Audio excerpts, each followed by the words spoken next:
Well, good evening and welcome to One Young World in Dublin. Now, I hope there's going to be many times in your lives that just because you've gone to a place, the head of state or prime minister or president of that country comes and welcomes you in person. And we're absolutely delighted that that is one of those occasions. A former teacher, Enda Kenny, first entered Parliament, or the Dáil, as it's called here, when he was 24. So he would have been the One Young World delegate of his day. And his stated objective then, and it's never changed, is the greatest good for the greatest number. So with that, One Young World, please give a huge welcome to the leader who brought this country out of the Great Recession and is the leader of the government in Ireland, Taoiseach Enda Kenny.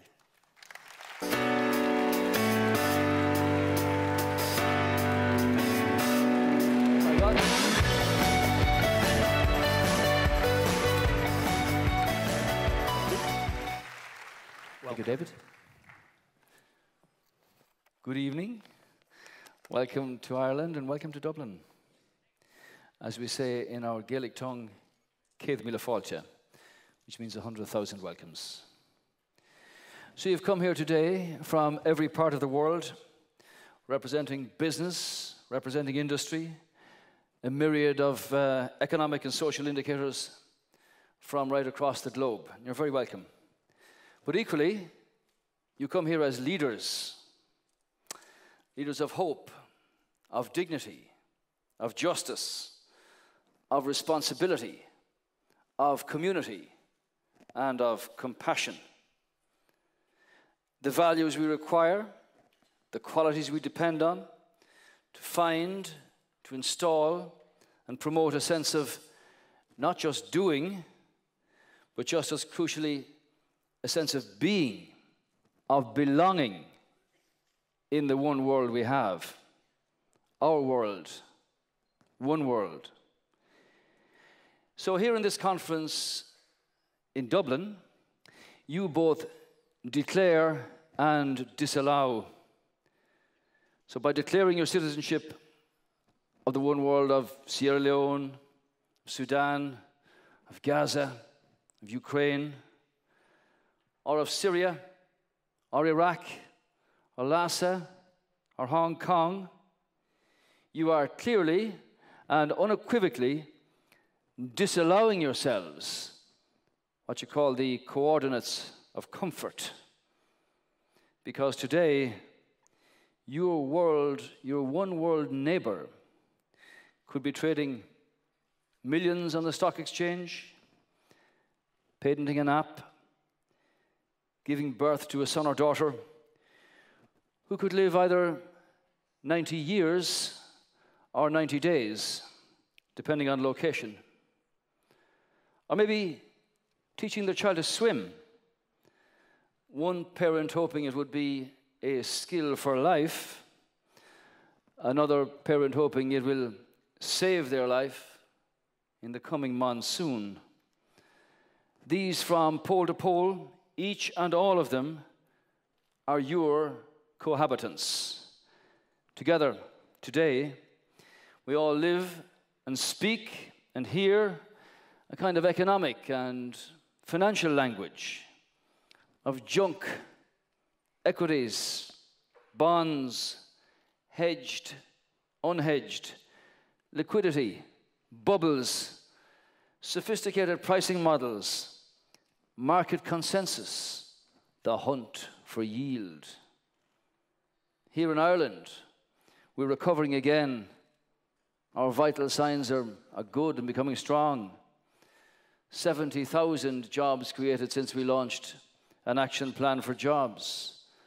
Our national finances have stabilized. We're back in the markets. Today, Ireland has the youngest workforce in the European Union and the most adaptable workforce in the world. We're in the global top 20 for the quality of our scientific research. 9 out of the top 10 pharmaceutical companies in the world have made this country their home.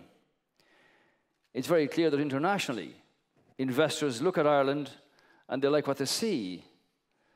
And because they do so, and because they did so, in the last 18 months, companies like Tyco and Amazon and HedgeServe and Deutsche Bank and Twitter and EMC and eBay and Salesforce and Novartis and Vistakon and Facebook and Zurich and Symantec and Dupuy and Yahoo and Sanofi and Indeed.com have all brought their businesses to this country. Good news? That's good news. But all this investment, all the efficient balance sheets, were and never can be an end in themselves. Rather, they are only and wholly about what they can do and achieve in respect of our people. Because this recovery is the people's recovery. It's their sacrifice, often indeed a cruel sacrifice, that has given our country this current state. Today I say to you, young leaders, some of whom will go on to form and to lead governments, that we who have responsibility as leaders, as a government, from day one, we were absolutely clear that overseeing the recovery of this country was not only a political challenge. For us, above all, Ireland's recovery was and remains a democratic privilege and a national obligation.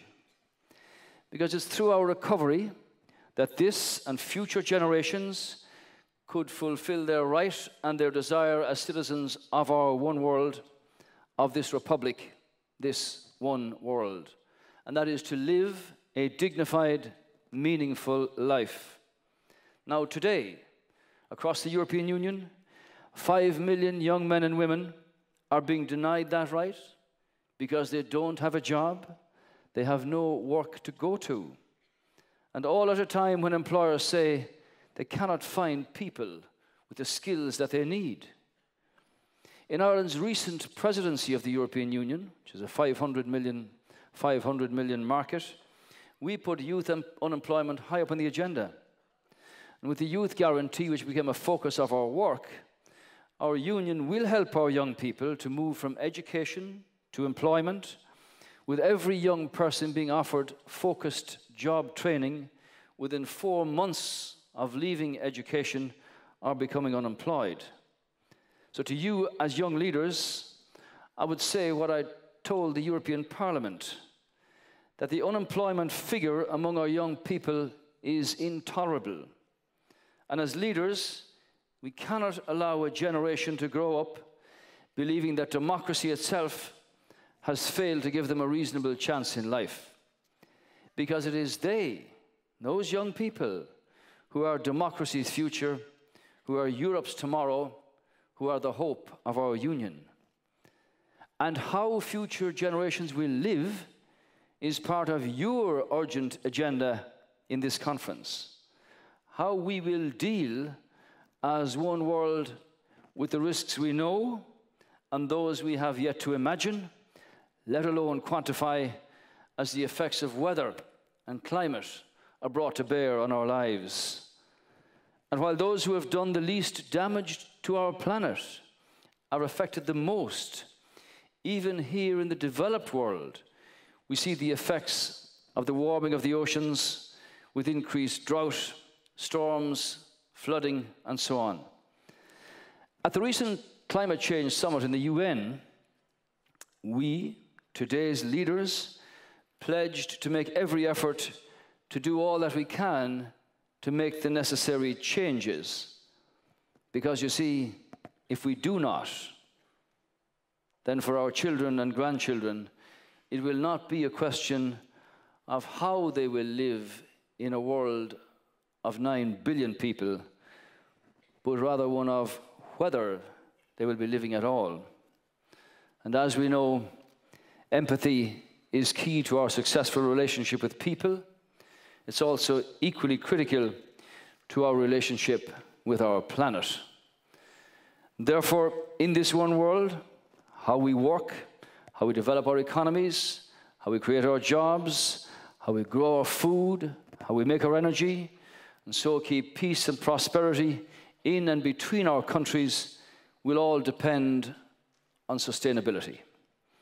And as young leaders, you will know that just as Copenhagen was not a success, then Paris and Lima simply have to be. And here in Ireland, we are playing our part as part of the European Union. So while we're happy to have overachieved on our first Kyoto targets, we are not blind to the scale of the challenge we face in reaching our long-term objective by the year 2050 of reducing our carbon in electricity, in transport, and the built environment by 80%. Already, we are a world leader in carbon-efficient agriculture. Our initiative called Origin Green, which you've seen, establishing and promoting Ireland as a source, and in time we hope the source of high-quality, safe and sustainable food, the kind of food that we can trust, the kind that you will be happy to see given to your children and to their grandchildren. And lucky they will be to learn from all of you who've come here to Ireland to discuss and to examine all it means to want and to create that better world.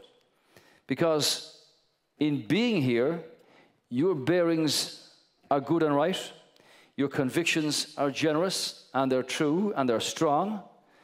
You have grown to adulthood and leadership responsibility in what's been called the age of anxiety. And yet, your dream and the power of that dream remains intact. So some of you today will go on, as I said, to lead organizations, corporations, countries. And before I leave you, let me share with you some advice that might be of some use to some of you. And that is the need to include and the need to listen.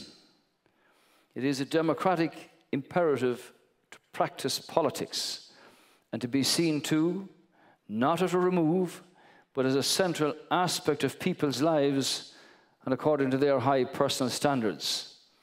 It's the human necessity to connect with people where they are, not where you hope or imagine that they might be. It's the insight that comes when you stop, take time to reflect on what you've done and what you will do now and next as a consequence. And after that, it's the capacity to pick yourself up, to dust yourself down, and find the sense and the courage to start all over again. Listen to Mark Pollock when he speaks to you on Saturday. And so I say to you, in all your work for this one world, value the elements of kindness, of friendship, and of compassion. And in your personal lives, from whichever country you come from, install them, remember them, cherish them, and practice them. I know that you will discuss many difficult global challenges over the coming days. Sometimes they can seem to be overwhelming, insurmountable. Use those values to make a difference. Your generation, you can make that difference. Let me finish this with a little story. I was in Dublin City University a couple of years back, where there were nearly 1,000 young people of higher IQ from the age of 10 to early 20s. The discussion was about opportunity. And because we were in the middle of a recession, people began to say, well, what can the state do for me? Why aren't you creating all these opportunities? And there was a gentleman there from the United States. I often tell this story. His name was Charles Bolden. He said, well, let me tell you my story in 90 seconds. He said, I was born in North Carolina, racial discrimination, educational discrimination, abject poverty. He said, yet I knew I could do something. So I joined the Air Force. I went to Vietnam, flew 100 missions, came back to the US, applied to join NASA, was accepted on the astronauts program, flew the shuttle 6 times, and launched the Hubble telescope into space. He said, and you tell me you don't have any opportunity? This is the place to be. This is the best small country in the world. This is a cosmopolitan city of great energy, of so many nations, so many young people, so many great minds. You're part of that. You're helping to create the frontiers up ahead. No, actually, you're helping to break the frontiers up ahead, because you are the future. And whatever else they say, the future is the only place where we all have to live. Enjoy your stay in Dublin. God bless you all.